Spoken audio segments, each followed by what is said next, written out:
ভক্তি নিয়ে ডেকেছি, হরি ওম হরি ওম হরি ওম হরি ওম।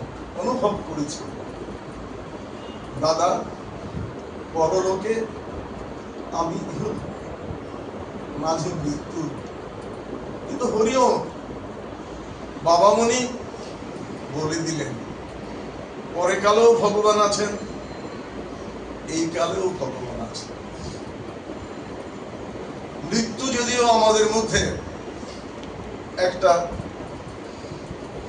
বিচ্ছিন্নতার সৃষ্টি করেছে, কিন্তু ভগবান ইহকাল পরকালকে তার স্নেহের চাদর দিয়ে ঢেকে রেখেছে, তার করুণাময় আশ্রয়ে ইহকালকেও রেখেছেন, পরকালকেও রেখেছেন। ইহকালেও সেই ভগবান, পরকালেও সেই ভগবান। কাজেই এই বিশ্বাস নিয়েই আমাদের সকলের জীবন চলবে। যারা গেছে তারা হারিয়ে যায়নি, যারা আছে তারাও বিচ্ছিন্ন হয়নি। আমরা একই ভগবানের আশ্রয়ে অনন্তকাল ধরে থাকি।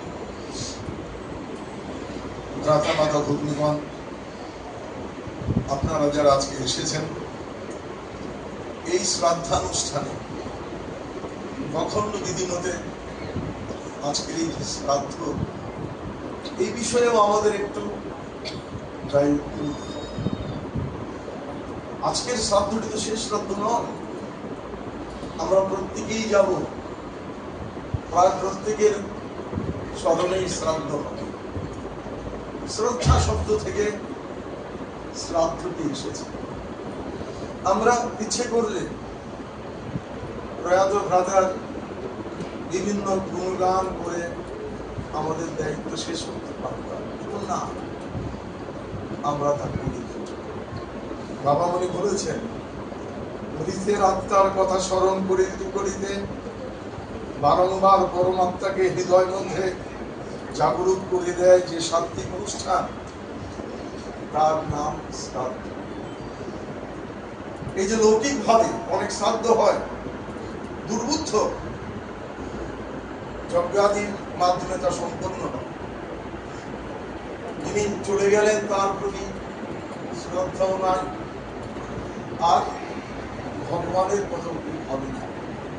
বাবামণি আমাদেরকে এই শিক্ষাটি দিলেন, এই অনুষ্ঠানটি দিলেন যে আমরা প্রয়াত প্রিয়জনের আত্মাকে স্মরণ করি, সঙ্গে সঙ্গে ভগবানকে আমরা অন্তরে জাগরুক রাখব। এই প্রসঙ্গে বলি, যারা চলে যাবেন আর যারা শ্রাদ্ধ করবেন তাদের মধ্যে সম্পর্ক কি? তিনি চলে গেলেন যে কারণে তিনি সম্মানিত হয়েছেন, এইটি আমাদের মনে রাখতে হবে। প্রয়াত দাদার মতো সংগঠক বহু আছে, প্রয়াত আমার দাদার মতো বহু গায়ক আছে, কিন্তু তিনি এত সম্মান কেন পেলেন? সংঘের প্রতি যে তার প্রতিশ্রুতি, যে ভালোবাসা, এটিকে আমাদের ধরে নিয়ে যেতে হবে। ভগবানকে কেন স্মরণ করি? এর দুটি দিক আছে এই অখণ্ড শ্রাদ্ধে। একটি হচ্ছে জাগতিক দিক, যেখানে বংশ পরম্পরায় এর চর্চা হবে, এর বিস্তার হবে। আমার পিতা, তিনি, আপনারা যারা বর্ষিয়ান তারা অনেকেই তাকে দেখেছেন, তিনি ছিলেন বাংলাদেশের এই অখণ্ড মণ্ডলী সমূহের মধ্যে প্রথম যুগসূত্র। সেই ধারাবাহিকতা আমার দাদার মধ্যে এসেছে। এইটি যদি ধারাবাহিকভাবে আমার ভ্রাতুষ্পুত্রের মধ্যে যায়, তখনই এই শ্রাদ্ধ সার্থক হবে।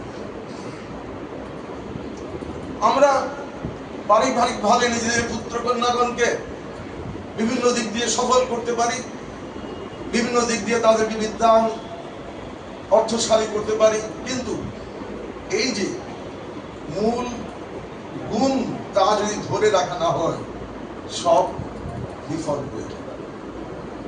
শ্রীমদ্ ভগবত গীতা শ্রী ভগবান একটি শ্লোকে বলছেন, নাস্তির বুদ্ধি অযুক্তস্য না যুক্তিস্য ভাবনা না চ অভাবয়ত শান্তি অশান্তস্য কুত সুখম।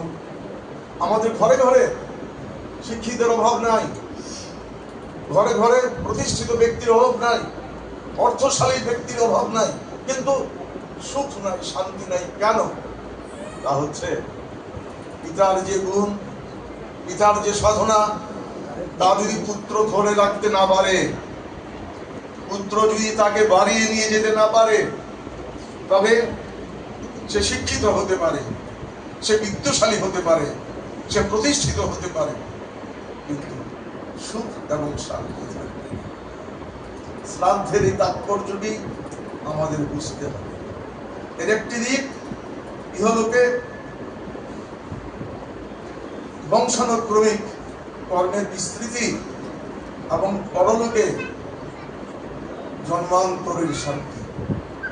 এই দুটি তত্ত্ব নিয়ে অখণ্ড সংঘে বা পরম পূজ্যপাদ শ্রী শ্রী বাবামণির যে শ্রাদ্ধের পরিকল্পনা, কাজে আজকে দাদা চলে গেছে।